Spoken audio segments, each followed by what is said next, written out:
अमृतपाल खालिस्तान की बात करता है, बागेश्वर बाबा हिंदू राष्ट्र की बात करता है। दोनों में कोई अंतर नहीं है। अब कोई मतलब मोटा-मोटी दोनों एक ही थैली के चट्टे-बट्टे हैं ना।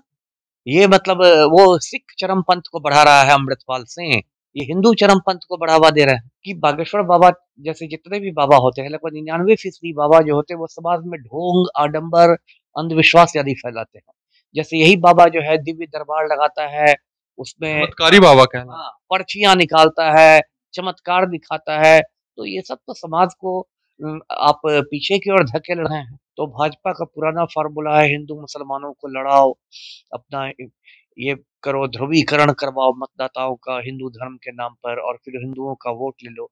अभी भी जो आ रहा है ये बागेश्वर बाबा, तो अभी मैं देख रहा था भाजपा के सांसद हैं मनोज तिवारी, वो उसमें शामिल होंगे और भी जो मतलब भाजपाई लोगों में बहुत ज़्यादा उत्साह देखा जा रहा है, बागेश्वर बाबा के आगमन को लेके। कि हिंदू समाज में तो छुआ-छूत है ना, जात-पात है ना, कितने ब्राह्मण हैं जो अपनी लड़कियों की शादी दलितों से करते हैं, आप बताइए? जब ये हम लोग 21वीं सदी में रह रहे हैं, आप एक सर्वेक्षण कीजिए जनता जंक्शन की ओर से, कितने ब्राह्मण देवता हैं जो अपनी लड़कियों की शादी दलितों से करेंगे? मैं तो इनको चुनौती देता हूँ आपके चैनल पर कि बागेश्वर बाबा गैस सिलेंडर का दाम अपने चमत्कार से घटा दें, है ना? ₹1200 से ₹500 कर दें तो आम आदमी को कुछ राहत मिलेगी। तो ये सब तो चमत्कार ये लोग कर नहीं पाते और आलतू-फालतू के चमत्कार दिखाते हैं। जो सच्चे सन्यासी होते हैं वो राजनीति से अलग रहते हैं, वो आध्यात्मिक होते हैं और उनको राजनीति से कोई लेना-देना नहीं होता है। हैं। बागेश्वर धाम वाले बाबा जो हैं वो कहाँ कभी राजनीतिक बातें किया करते हैं। नहीं, वही मैंने कहा ना कि वो तो भाजपा के साथ उनका उसका तालमेल है। भाजपा की बोली बोलते हैं। आसाराम बापू, आपको याद होगा कुछ साल पहले आप टीवी ऑन करते तो आसाराम बापू दिखता, इतनी बड़ी दाढ़ी बढ़ाए, बड़ी-बड़ी आँखें करके अध्यात्म की गंगा बहाते। मैंने पढ़े-लिखे लोगों को देखा था आसाराम बापू की तस्वीर अपने क्रेज था एक उस टाइम। कमरे में, तब क्रेज़ था। पढ़े-लिखे लोगों को मैंने देखा था कि आसाराम बापू की तस्वीर अपने कमरे में लगा के रखते थे और बाद में पता चला कि वो नाबालिगों के साथ दुष्कर्म करता था। तो हिंदू राष्ट्र की तो अवधारणा ही गलत है। आप एक धर्मनिरपेक्ष देश में धर्मनिरपेक्ष संविधान है, तो आप हिंदू राष्ट्र की बात कैसे कर हिंदू सकते हैं? राष्ट्र संभव नहीं है। नहीं, क्यों कैसे संभव है?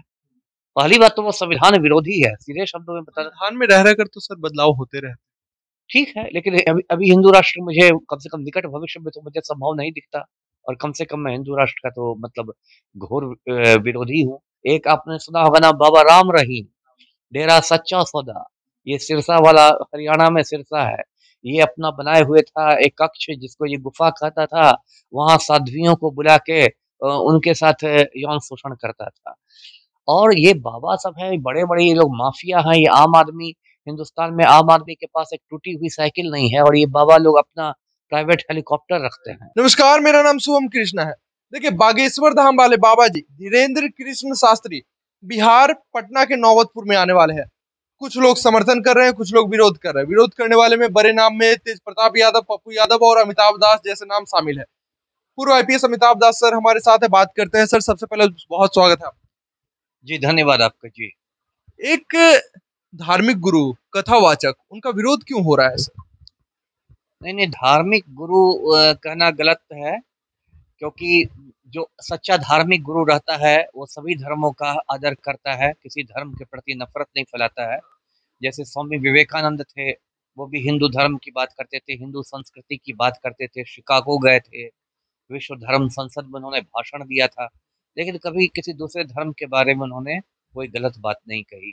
अब ये जो बाबा है, जिसकी बात हो रही है बागेश्वर बाबा उर्फ धीरेन्द्र कृष्ण शास्त्री, ये तो मुसलमानों के प्रति नफरत फैलाता है, हिंदू राष्ट्र की बात करता है जो सरासर असंवैधानिक है। आप जानते हैं कि भारत का जो संविधान है धर्म आप जानते हैं दर्शक जानते हैं कि इस देश का संविधान जो है धर्मनिरपेक्ष संविधान है। सेक्युलर कॉन्स्टिट्यूशन है जहाँ सभी धर्म को बराबर का दर्जा दिया गया है। ऐसे में हिंदू राष्ट्र की बात करने का मतलब है कि आप गैर हिंदुओं के साथ भेदभाव कर रहे हैं, मुसलमानों के साथ, ईसाइयों के साथ या सिख पारसी के साथ। अभी आप पंजाब में जानते होंगे एक अमृतपाल सिंह था, अभी उसने खालिस्तान की बात की तो उसको जेल में डाल दिया गया। तो जिस तरह खालिस्तान की बात करना गैर कानूनी है, उसी तरह हिंदू राष्ट्र की बात करना भी गैर कानूनी है। तो ये मतलब धार्मिक वैमनस्यता फैलाता है बागेश्वर बाबा जो है, धार्मिक नफ़रत फैलाता है।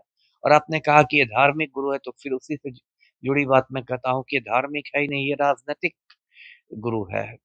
बुनियादी किसके तौर पे राजनीतिक गुरु हैं? भाजपा का एजेंट है। मैं तो साफ शब्दों में कह रहा हूँ, ये भाजपा का एजेंट है। बागेश्वर धाम वाले बाबा भाजपा के एजेंट? हाँ, हाँ, मैं डंके की चोट पर कह रहा हूँ, भाजपा का एजेंट है। और देखिए ये भाजपा के लिए चुनावी ज़मीन तैयार करने घूम रहा है। अभी 11 महीने बाद ये है लोकसभा चुनाव है, 40 सीटें हैं बिहार से और पूरे देश भर में भाजपा की हालत पतली है, क्योंकि कोई भी बड़ा वादा इन्होंने पूरा किया नहीं 9 साल में मोदी जी ने। तो भाजपा का पुराना फ़ॉर्मूला है हिंदू मुसलमानों को लड़ाओ, अपना ये करो, ध्रुवीकरण करवाओ मतदाताओं का हिंदू धर्म के नाम पर और फिर हिंदुओं का वोट ले लो। अभी भी जो आ रहा है ये बागेश्वर बाबा, तो अभी मैं देख रहा था भाजपा के सांसद हैं मनोज तिवारी, वो उसमें शामिल होंगे और भी जो मतलब भाजपाई लोगों में बहुत ज़्यादा उत्साह देखा जा रहा है, बागेश्वर बाबा के आगमन को लेके। तो पहले जैसे ये बाबा रामदेव बाबा रामदेव को भाजपा ने आगे किया था और वो भाजपा की बोली बोलता था। तो अब लगता है पेट्रोल सस्ता हो जाएंगे, गैस सस्ता हो सस्ता हो जाएगा, जाएगा। अब गायब हो। हाँ, अब कहीं दिखाई नहीं पड़ता रामदेव बाबा। एक समय 35 रुपए किलो लीटर पेट्रोल बेच रहा था, लेकिन और अभी कहीं दिखाई नहीं देता है। तो ये भाजपाई लोग जो होता है कि श्री श्री रविशंकर है आर्ट ऑफ लिविंग वाला, वो भी ऐसे ही भाजपा की बोली बोलता था। जब सरकार बनी मोदी की तो उसको पद्म भूषण दे दिया गया। तो ये लोग जो सच्चे सन्यासी होते हैं वो राजनीति से अलग रहते हैं, वो आध्यात्मिक होते हैं और उनको राजनीति से कोई लेना देना नहीं होता है। बागेश्वर धाम वाले बाबा जो है वो कहाँ कभी राजनीतिक बातें किया करते हैं? नहीं, वही मैंने कहा ना कि वो तो भाजपा के साथ उनका उसका तालमेल है, भाजपा की बोली बोलते हैं, है ना? और भाजपा के लिए माहौल बनाते हैं। अभी मैंने मनोज तिवारी सांसद की बात की कि वो भी आ रहे हैं उनके कार्यक्रम में। मुसलमानों के खिलाफ तो उन्होंने कभी नहीं बोला। जहाँ आप हिंदू राष्ट्र की बात करते हैं, वो अपने आप मुसलमानों के खिलाफ बात हो जाती है। योगी जी कहते हैं कि हिंदू राष्ट्र का मतलब ये थोड़े है कि मुसलमानों को भगा देंगे। भगाएंगे नहीं, लेकिन उसको उनको दोयम दर्जे की नागरिकता देंगे, सेकंड क्लास सिटीजन बना के रखेंगे। दूसरी बात, हिंदू राष्ट्र क्यों होगा? हिंदू राष्ट्र यदि होगा तब तो फिर वो मनुवाद पर आधारित राष्ट्र होगा, जिससे ब्राह्मणों का वर्चस्व होगा और जिसमें दलितों के साथ छुआछूत बढ़ती जाएगी। तो हिंदू राष्ट्र की तो अवधारणा ही गलत है। आप एक धर्मनिरपेक्ष देश में धर्मनिरपेक्ष संविधान है, तो आप हिंदू राष्ट्र की बात कैसे कर हिंदू सकते हैं? राष्ट्र संभव नहीं है। नहीं, क्यों, कैसे संभव है? पहली बात तो वो संविधान विरोधी है, सीधे शब्दों में बता। संविधान में रह कर तो सर बदलाव होते रहते ठीक है, लेकिन अभी अभी हिंदू राष्ट्र मुझे कम से कम निकट भविष्य में तो मुझे संभव नहीं दिखता और कम से कम मैं हिंदू राष्ट्र का तो मतलब घोर विरोधी हूँ। कोई भी धर्म देखिए, पाकिस्तान धर्म के आधार पर बना तो क्या पाकिस्तान की दुर्गति हो गई है। तो यदि हिंदू राष्ट्र बनेगा तो वो तो देश को गृह युद्ध की ओर झोंक देगा और फिर हिंदू राष्ट्र में आप मैंने कहा कि वो मनुवाद पर आधारित राष्ट्र होगा, तो उससे ब्राह्मणों का वर्चस्व होगा, दलितों के साथ। दलित भी तो हिंदू है सर, कौन उनके साथ छुआछूत? देखिए हिंदू समाज में तो छुआछूत है ना, जात पात है ना, कितने ब्राह्मण हैं जो अपनी लड़कियों की शादी दलितों से करते हैं, आप बताइए।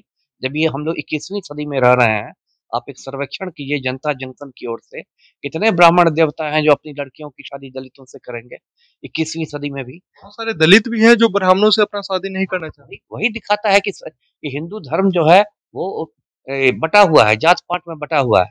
भले ये आरएसएस और बीजेपी वाले हिंदू हिंदू करें, लेकिन हिंदू धर्म इतना ज्यादा जात पात ऊंच नीच छुआछूत में बटा हुआ है ना? आज मतलब राजपूत भी दलित ये हिंदू है, दुसाध भी हिंदू है। कितने राजपूत है जो अपनी बेटियों की शादी दुसाध से करेंगे, है ना? हिंदू राष्ट्र की का डायलॉग मारने में तो बहुत अच्छा लगता है, लेकिन जब इसकी बात आती है तब लोग जात पात याद करने लगते हैं, तब हिंदू धर्म गायब हो जाता है ना? तो वही मैं कह रहा था कि इसलिए मैं बागेश्वर बाबा का विरोध करता हूँ। दूसरे विरोध की बात ये है कि बागेश्वर बाबा जैसे जितने भी बाबा होते हैं, लगभग 99% बाबा जो होते हैं वो समाज में ढोंग, आडंबर, अंधविश्वास आदि फैलाते हैं। जैसे यही बाबा जो है दिव्य दरबार लगाता है, उसमें चमत्कारी बाबा कहना। हाँ, पर्चियाँ निकालता है, चमत्कार दिखाता है, तो ये सब तो समाज को आप पीछे की ओर धकेल रहे हैं। अब ये कहता है कि लोगों के दिमाग की बात समझ जाता है, आपके मन की बात जान जाता है। जबकि एक और लड़की है सुहानी शाह, उसका भी आप वीडियो देखेंगे। हाँ, वो भी यही काम करती है, लेकिन उसने कभी नहीं दावा किया कि ये चमत्कार है। तो ये जो और यदि इतने बड़े चमत्कारी बागेश्वर बाबा हैं तो मैं तो इनको चुनौती देता हूँ आपके चैनल पर कि बागेश्वर बाबा गैस सिलेंडर का दाम अपने चमत्कार से घटा दें, है ना? 1200 रुपए से 500 रुपए कर दें तो आम आदमी को कुछ राहत मिलेगी। तो ये सब तो चमत्कार ये लोग कर नहीं पाते और आलतू-फालतू के चमत्कार दिखाते हैं और दर्शकों को मालूम होगा पिछले कुछ साल में कितने ऐसे बड़े-बड़े बाबा सिर्फ बाबा ही गलत करते हैं या फिर दूसरे धर्म के भी जो धर्म गुरु होते हैं वो भी गलत? सारे सभी तो एक ही थैली के चट्टे-बट्टे हैं, है ना? धर्म के नाम पे खेलते हैं। धर्म के नाम पर उल्लू बनाते हैं। मुल्ले अपना उल्लू सीधा कर रहे हैं, मौलवी अपना उल्लू सीधा कर रहे हैं। ऐसे कहिएगा तो मुसलमान समर्थक भी आपको जो है कमेंट में नेगेटिव ये लिखेंगे। अरे तो कोई मुझे चुनाव लड़ना है, कोई मुझे मैंने तो आपके चैनल पर पहले भी कहा था कि कबीरदास की आत्मा मुझ में है, मैं तो खड़ी-खड़ी बात करता हूँ। मुझे चुनाव नहीं ना लड़ना है कि मैं सस्ती लोकप्रियता के पीछे भागूँ। मैं तो ये कहता हूँ कि ये मतलब जितने भी लोग होते हैं, चाहे वो मतलब मुल्ले मौलवी हों, इस तरह के बाबा हों, ये लोग धर्म का इस्तेमाल करते हैं लोगों को उल्लू बनाने में। एक जाकिर नायक है वो मतलब मुस्लिम है, ये टीवी पर आता रहता है, उल्टी-सीधी बातें करता रहता है। तो ये लोग सबका मैं विरोध करता हूँ। मैं ये कह रहा था कि बहुत सारे ऐसे ढोंगी महाराज पिछले कुछ सालों में जेल की हवा खाने गए हैं।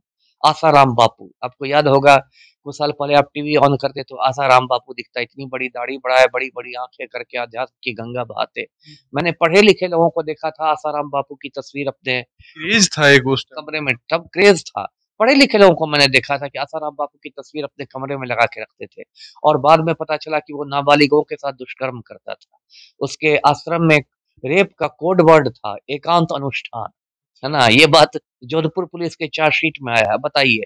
यहाँ भक्त लोग बाबा को पूज रहे हैं और बाबा रेप का कोड वर्ड बना के रखे हैं, एकांत अनुष्ठान, है ना? और अभी वो 10 बरस से जोधपुर जेल में उम्र कैद काट रहा है। अभी एक और मामले में उसको उम्र कैद मिल गई। एक उसी का बेटा है नारायण साईं। नारायण साईं, वो सूरत जेल में गुजरात में उम्र कैद काट रहा है, वो भी नाबालिग से दुष्कर्म करता था। एक आपने सुना होगा ना बाबा राम रहीम, डेरा सच्चा सौदा, ये सिरसा वाला हरियाणा में सिरसा है। ये अपना बनाए हुए था एक कक्ष जिसको ये गुफा कहता था, वहाँ साध्वियों को बुला के उनके साथ यौन शोषण करता था। और ये बाबा सब हैं, बड़े-बड़े ये लोग माफिया हैं, ये आम आदमी हिंदुस्तान में आम आदमी के पास एक टूटी हुई साइकिल नहीं है और ये बाबा लोग अपना प्राइवेट हेलीकॉप्टर रखते हैं। कहाँ से आता है इतना पैसा? बड़े-बड़े 5 स्टार आश्रम में रहते हैं। आम आदमी को कहेंगे कि संसार माया है और ये सब कुछ नहीं है, ये है, वो है, आध्यात्म में मन लगाओ और खुद 5 स्टार आश्रम में रहते हैं, ऐशो-आराम में रहते हैं, बड़ी-बड़ी गाड़ियों में घूमते हैं, प्राइवेट हेलीकॉप्टर में उड़ते हैं।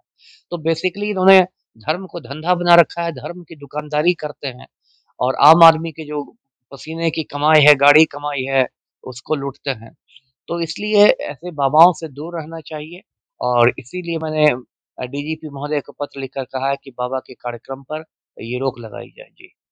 सर आप कह रहे हैं कि इन बाबाओं पे जो है रोक लगानी चाहिए।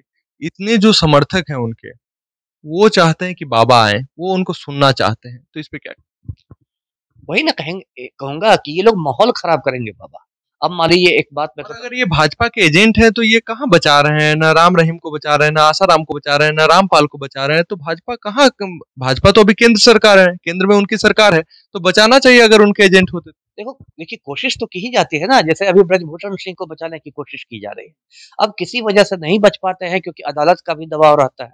अब अदालत तो ज़रूरी नहीं कि सारे न्यायमूर्ति भाजपा के अनुसार काम करें।